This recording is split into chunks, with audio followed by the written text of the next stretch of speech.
E o nosso convidado já está, que é o Samuel Manzambi. Olá, bom dia. Zuleika, bom dia e bom dia a esse grande, os ouvintes desse grande programa que eu sei sentido. Mais uma vez, dar os parabéns ao programa, porque mais ou menos 5 anos que se criou a economia doméstica como um serviço de utilidade pública. Então, eu acho que isso é algo muito salutar e queremos sempre que fomos chamados, estarmos aqui para poder dar o nosso simples contributo sobre a educação financeira. Bem, hoje nós vamos falar sobre empréstimo bancário. Na verdade, o que é? Bom, na verdade, quando olhamos para essa expressão, nós lembramos que é a necessidade que temos de financiar algum projeto. Quando eu falo projeto, não estou a falar sobre empresas, estou também aqui a falar na compra de um televisor, na aquisição de um fogão ou na compra de qualquer bem ou que nós queremos, bem ou serviço, no caso, que nós queremos consumir em casa. Para o caso das famílias. Para o caso das empresas, é para financiar a criação do negócio, não é? Estamos a falar ou para aquisição de máquinas, ou para aquisição de computadores, mobiliários, etc. Mas nós, quando falamos de crédito, Zuleika, temos aqui que olhar os 6 elementos essenciais do crédito. O primeiro que nós temos que falar da finalidade do crédito, temos que falar do prazo do crédito e temos que falar também daquilo que é o risco, nós temos que falar da taxa de juros, que é o preço que nós temos que pagar pelo fato de estarmos a aderir a esse serviço da dívida. Então, todos esses elementos compõem essa operação de crédito. Ok. Doutor Samuel, como é que funciona o crédito? E será que nesta altura é prudente fazer um empréstimo bancário? Estou a falar para os empresários, que as coisas estão a reabrir, estão a voltar a meio gás, que algumas empresas já estiveram fechadas e que a produção reduziu, que os lucros não são os mesmos para algumas empresas. Bom, como disse, nós temos que ter atenção que quando se fala de um crédito, é para nós financiar um projeto de imediato.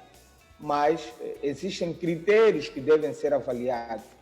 Como disse, esses critérios têm a ver com as garantias que nós oferecemos, ou seja, que a pessoa que está a ir solicitar o crédito deve apresentar ao banco, porque na verdade temos que fazer menção a um aspecto importante. O dinheiro do banco é dinheiro dos depositantes. Então, é responsabilidade do banco garantir que essa saída do seu caixa deve também ser devolvido para que não penalize os próprios depositantes. Aqui, entre nós, por falta de educação financeira, um conceito de que o dinheiro do banco é do Estado. É que qualquer um de nós pode ir lá pedir e depois não pagar porque é do Estado. E nós temos que trazer essa informação para que as pessoas, quando pensarem em crédito, devem também, com responsabilidade, consumirem esse valor para aquilo que eles pretendem e depois assumir a responsabilidade de quitar 100% do valor conforme ele solicitou o crédito. Ou seja, estamos a dizer, não só o valor que ele solicitou, mas também a diferença que ele deve pagar em acréscimo da taxa de juros que lhe foi imputado no momento da contratação do crédito. Deve ter essa responsabilidade todos os meses, honrar com o serviço da dívida. E como é que funcionam as taxas de juro? Por exemplo, gostaria de saber sobre isto e depois, por exemplo, neste tempo, o que é que dá para as pessoas pedirem empréstimo, em que dá para as pessoas pedirem empréstimo ou não? Nós estamos a falar de investimento. Algumas pessoas, por exemplo, consideram a compra de uma casa um investimento. Algumas pessoas consideram a compra de um carro um investimento. Para nós percebermos, para as pessoas perceberem se podem ou não, se é prudente ou não, se é aconselhável ou não. Ou não. Bom, na verdade, nós temos aqui 2 elementos que temos que ter em conta. O primeiro, que nós sempre chamamos a atenção, que é a poupança. Muita gente, quando ouve falar desse discurso, pensa que nós estamos a transformar um objeto muito pesado nas costas das pessoas, mas não. É possível. Quando se diz isso, quer dizer que tem que fazer um esforço maior para que efetivamente consiga, através da poupança, financiar os seus projetos. O outro lado, o imediatismo, volta a dizer, o crédito, mas nesse caso devemos ter consciência que quando aderimos a um crédito, temos que pagar o valor solicitado mais adicional. Isso tudo é chamado serviço da dívida, e ele tem prazo, né? Que deve ser honrado, que normalmente para empréstimos normais são de 3 anos para consumo, né? Que nós chamamos aqui vulgarmente como o crédito pessoal. Na verdade, é um crédito consumo. E também temos a habitação, que é financiamento, por exemplo, para uma residência, ou financiamento para uma viatura. Mas é importante, Zuleika, nós deixamos aqui, um crédito é sempre uma forma rápida de nós termos dinheiro para poder financiar um projeto. Doutor Samuel? E é sempre bom. Nós, quando pensamos num crédito, pensamos... Sim, olha que eu consigo ouvir bem. Pode continuar. É sempre bom, quando pensamos num crédito, pensamos automaticamente em reproduzir esse valor. Quando eu penso num crédito, eu devo pensar que vou investir, por exemplo, numa viatura para um serviço de táxi. Ou investir numa máquina de gelado para que, automaticamente, com essas receitas, tanto do serviço de táxi como da máquina de gelado, possa devolver para eu poder quitar o crédito em menos tempo e continuar com o negócio. E depois de honrar com o serviço da dívida, continuar a ter outros benefícios com o negócio que nós vamos inicialmente abrir. Ok. E a burocracia, há ou não? É fácil conceder o crédito? É fácil as pessoas terem acesso ao crédito? Bom, há um elemento que nós falamos logo de início que tem a ver com as garantias. Então, é importante que as pessoas não esqueçam que ninguém vai num banco pedir um dinheiro se ele também não está disposto a arriscar.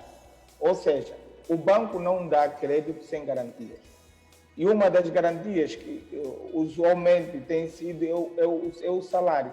O banco recebe ou disponibiliza valores aos trabalhadores porque tem uma garantia, porque ele trabalha e todos os meses tem um salário para poder responsabilizar ou para poder cumprir ou honrar o serviço da dívida. Para aquelas pessoas que não têm emprego, é evidente que o critério da avaliação é diferente.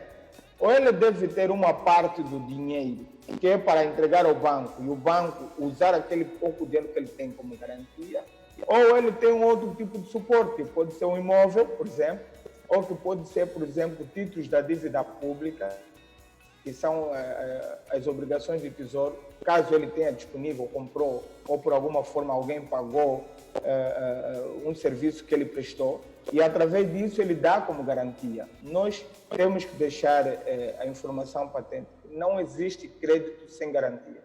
Não existe. Nenhum banco tem o coração tão aberto, podemos assim dizer, de disponibilizar crédito sem que efetivamente haja uma disposição da pessoa que está a solicitar o crédito em entregar alguma coisa como garantia dessa operação.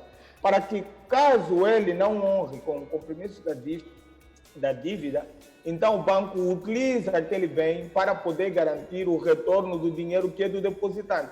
Estou a fazer menção a esse elemento importante. O dinheiro não é do banco, o dinheiro é do depositante. Doutor Samuel, e vamos falar um bocadinho sobre o avalista, porque já havia algumas pessoas, assim, não têm ligação nenhuma com o colega de trabalho, mas diz, é assim, eu estou a fazer um crédito, pode ser meu avalista e eu vou ser o teu avalista, uma conversa assim sobre ser avalista. Bom, que é uma das Zuleika, garantias também. Sim, é um dos suportes que os bancos pedem para que, no caso da pessoa que solicitou o crédito não tiver disponibilidade financeira em conta, o banco vai, então, na conta do avalista para retrair ou extrair o valor para honrar com o serviço da dívida. Mas aqui é importante dizer, quando nós aderimos a um crédito, estamos automaticamente a penalizar também a nossa família diretamente. Ou seja, o avalista, quando assina um documento, o crédito também lhe pertence, até o prazo que aquilo for efetivamente honrado. O que quer dizer que ele não deve, de forma alguma, enquanto o tempo da aquisição ou da extração do valor da conta da pessoa que pediu não for efetivamente liquidado, ele deve deixar aquele valor da prestação mensal em conta até que passa o prazo, né? Pronto, imagina que a pessoa pagou, ela aí pode então efetivamente mexer. Caso isso seja diferente, se a pessoa que contraiu o crédito não tinha dinheiro disponível em conta ou porque ficou desempregado ou uma outra situação, o banco vai na conta do avalista. Ou seja, também é importante que o avalista lembre que, sendo seu colega, e aí nós temos outro elemento que nós temos que chamar a atenção, exatamente porque nós também estaríamos a falar aqui automaticamente da Xiquila. A Xiquila é o mesmo critério. Nós somos todos colegas e decidimos fazer uma Xiquila. Até aí tudo bem, não há problema.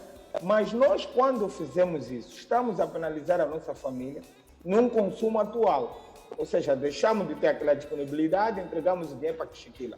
Só que o outro problema está que quando nós entregamos a chave da despensa no vizinho, só quando o vizinho estiver disponível é que nós vamos conseguir abrir a nossa despensa para comer.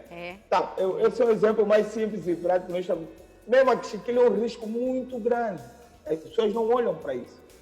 Porque, Zuleika, somos 4 numa Xiquila. E era a vez da Zuleika esse mês receber. E por eventualidade, por eventualidade, Samuel, às vezes mesmo vos aguentei. Simplesmente não quis por malandrice. não quis, porque isso acontece.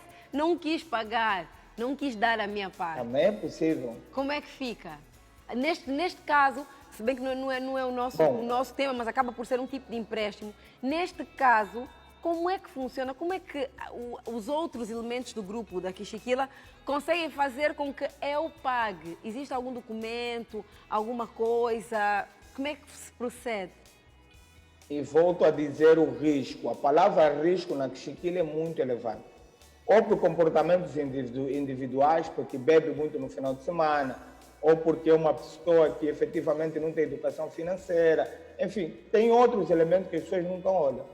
E que é possível que, na fase que a Zuleika tem que receber aquilo que lhe cabe, essas pessoas possam entrar no desemprego.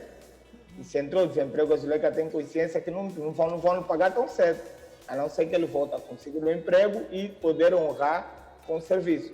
A vantagem do banco é que existe um contrato. E se ele não pagar, o banco pode levá-lo na justiça e tudo isso. Na Xiquila não existe contrato nenhum. Há sempre o compromisso aqui de camaradagem, que as pessoas aceitam, não assinam contrato nenhum, não têm testemunhas, enfim. São N coisas que acontecem que nós já presenciamos naquele trabalho que fazemos. Pessoas perderam muito dinheiro, como também pessoas que efetivamente conseguiram, através da Xiquila, organizar suas vidas. Temos dizer, aqui... Existem pessoas de sorte e outras pessoas não sorte, né? Podemos dizer assim. E temos aqui algumas perguntas dos nossos internautas que eles também querem saber um bocadinho mais sobre os empréstimos. E a Luciane, a quem aproveito mandar um beijo, Luciane, diz: gostaria de saber se os empréstimos feitos podem ser devolvidos até quantas prestações e o que acontece quando deixamos de pagar alguma prestação. Bom, eu vou começar a responder pela segunda questão. Volto a dizer, o dinheiro do banco não é, ou a disponibilidade que o banco tem para dar como empréstimo não é dinheiro do banco, é dinheiro dos depositantes. Então deve ser honrar o serviço da dívida, até porque a pessoa solicitou porque tinha necessidade, então também deve honrar. Também é uma questão ética, não é? Nós estamos a falar da ética como elemento essencial também para o crédito. Agora, em relação ao primeiro caso, que é o número de prestação, tudo depende. Por exemplo, um crédito para financiar a aquisição de uma viatura, normalmente faz 5 anos.